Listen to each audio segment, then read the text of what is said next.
आज के case studies के इस लेक्चर में बात होगी भरण पोषण के मेंटेनेंस के केस की। अगर पति ये चाहता है कि उसके केस में कोर्ट जितना मेंटेनेंस तय करने वाली है उससे आधा लगे या आधे से कम लगे, तो फिर पति को अपने इन हाथों से एक लिस्ट बनाकर कोर्ट में जमा करना होगा।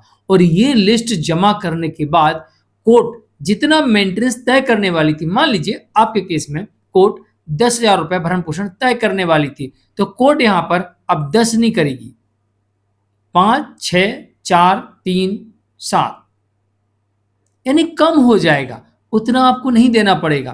तो लिस्ट में क्या क्या लिखना है और लिस्ट में कौन कौन से पॉइंट आना चाहिए वो अब मैं आपको बताने वाला हूं। ध्यान से समझ लीजिएगा। अगर आपके ऊपर मेंटेनेंस का केस अभी आने वाला है या अभी चल रहा है या उसमें इंटरिम आदेश हो चुका है या उसमें फाइनल आदेश हो चुका है, तो ये जानकारी आपके लिए है। जो आपका फाइनल मेंटेनेंस अभी आप दे रहे हैं, ये लिस्ट लगाकर उस आदेश को भी परिवर्तित करवा सकते हैं और मेंटेनेंस उसमें भी कम करवा सकते हैं। जय जिनेंद्र हूं केश जैन।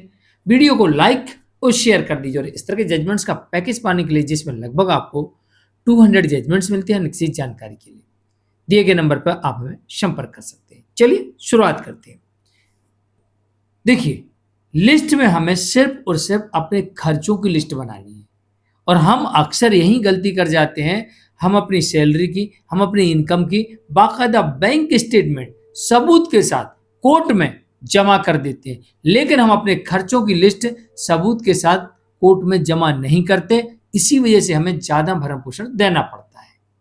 मेरा कहने का तात्पर्य यह है कि अगर हम अपनी इनकम ईमानदारी के साथ कोर्ट में जमा कर रहे हैं सबूतों के साथ, तो हमारे एक एक पैसे का खर्चे का हिसाब भी पूरी ईमानदारी के साथ कोर्ट के समक्ष आना चाहिए। तो नोट करिए, नंबर 1, आजकल हर घर में मोटरसाइकिल है। कहीं ना कहीं जाने के लिए आपको मोटरसाइकिल, कार ले जाना पड़ती है। तो मोटरसाइकिल या कार में जो फ्यूल लगता है वो महीने का खर्चा कितना है, ये आपको लिखना है। नंबर 2, अब आपके ऊपर 2, 3 केस, 4 केस, 5 केस आ चुके हैं, या पत्नी ने किए हैं या 1-2 आपने कर दिए हैं, तो ऐसे 3, 4, 5, 6, 7, 8, 10 केस आप लड़ रहे हैं, तो वकील साहब को फीस भी सभी केसेस की देना पड़ेगी।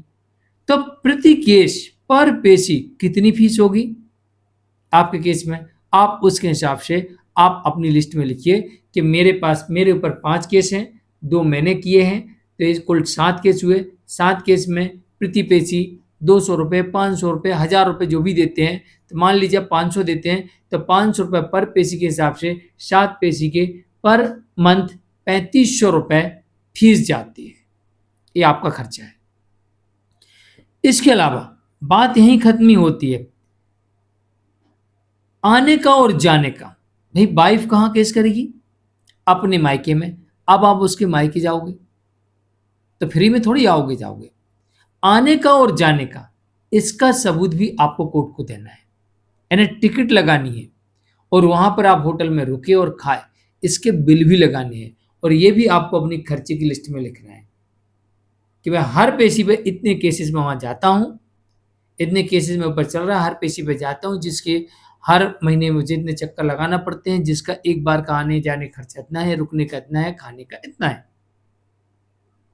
ये आपके खर्चे में माइनस होगा।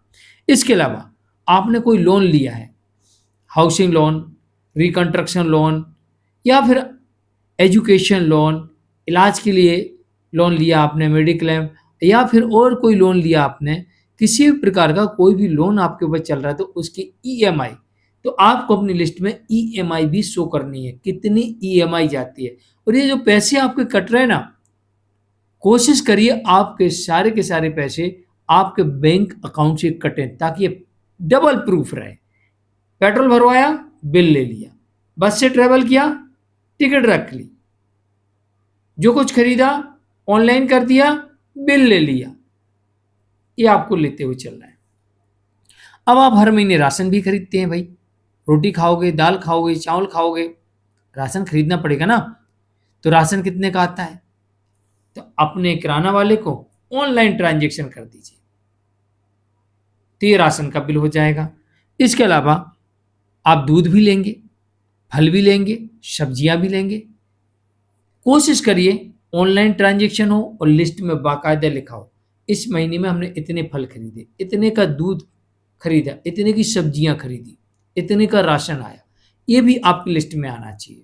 इसके अलावा घर में अगर कोई बुजुर्ग है, उनका इलाज चलता है, कोई जवान कोई भी व्यक्ति है जिसका इलाज चलता है, तो उनके इलाज पर कितनी दवाई, कितनी डॉक्टर की फीस, कोशिश करिए ऑनलाइन ट्रांजैक्शन करिए और मेडिकल के बिल भी लीजिए। ये भी लगा दीजिए सबूत के तौर पर कि मैंने फर्जी ट्रांजैक्शन नहीं किया है। ये हुजूर देखिए बिल है मेरे पास दवाई के। इसके अलावा आपके घर में कोई छोटे भाई बहन है या किसी की शादी होनी है, उनका खर्चा ये भी मेंशन करिए। पढ़ाई में हर महीने हर साल कितना खर्चा करना पड़ता है, या फिर मेरे घर में शादी है तो शादी में कितना खर्चा होगा, ये भी मेंशन करिए उसमें। इसके अलावा रिश्तेदार आपके यहाँ भी आएंगे, आप रिश्तेदारों के यहाँ भी जाएंगे, तो रिश्तेदारों के यहाँ आने का और जाने का और उनका हमारे यहाँ आने का जो खर्चा होगा वो भी उसमें डालिए कि रिश्तेदारों के यहाँ आना जाना, उन्हें व्यवहार देना, गिफ्ट देना, अन्य चीज़ें सभी होती हैं, तो हर साल लगने वाला खर्चा ये भी उसमें मेंशन करिए। तो ऐसे आप एक एक महीने के 12 प्रॉफिट एवं लॉस अकाउंट, कहने पैसा आ रहा वो आपका प्रॉफिट हो गया, जो आपका लॉस हो रहा वो लिस्ट में सब लिखा जा रहा और हर महीने टोटल होते जा रहा है। ऐसे साल के 12 महीने के 12 बना लीजिए। इसके अलावा इसमें अन्य खर्चे भी शामिल हैं, जैसे बिजली का बिल भी आपका आएगा, डीटीएच लगा उसका बिल भी आएगा, मोबाइल रिचार्ज करते उसका बिल भी आएगा, वाईफाई लगा उसका बिल भी आएगा। इसके अलावा अन्य कोई एक्सपेंसेस हैं उसका बिल भी आएगा। हाँ, रसोई गैस भी हर महीने लगेगी, नल का बिल भी हर महीने लगेगा।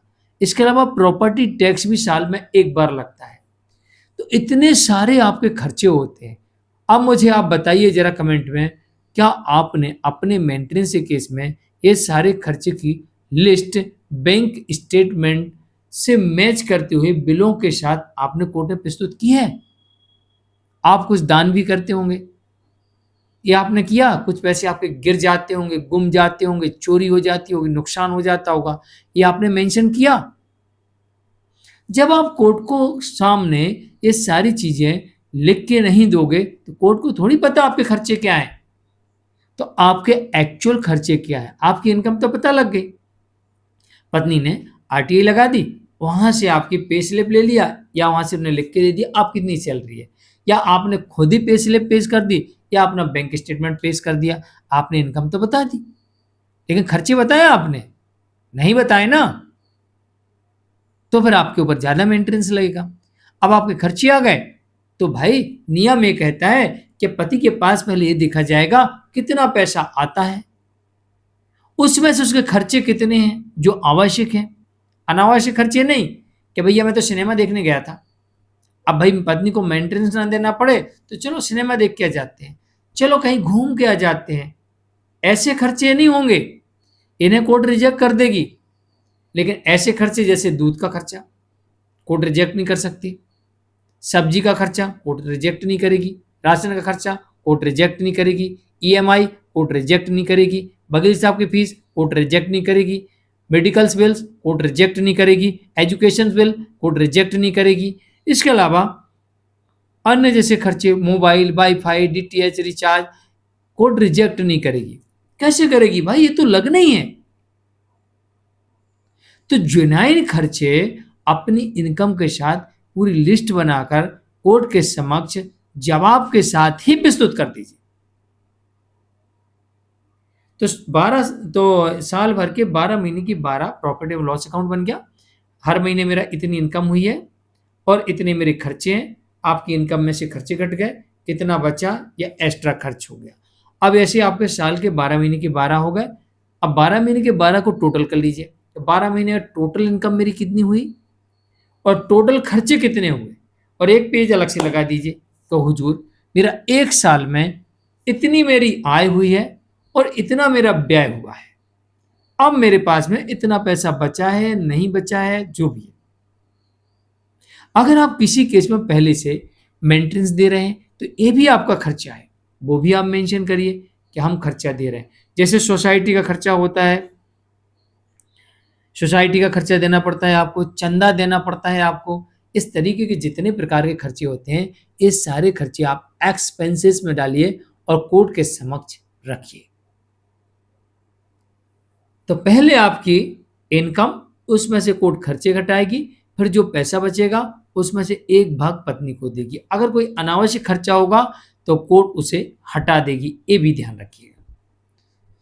तो जुनैन खर्चे ही आपको दिखाना है और विथ एविडेंस। तो मेंटेनेंस के केस में बस खेल इतना सा है, बाकी सारी चीजें एक तरफ हैं, बाकी सबूत और एविडेंस दूसरी तरफ से देखे जाएंगे। मैं हूं मुकेश जैन, आज के लिए इतना ही। नमस्कार।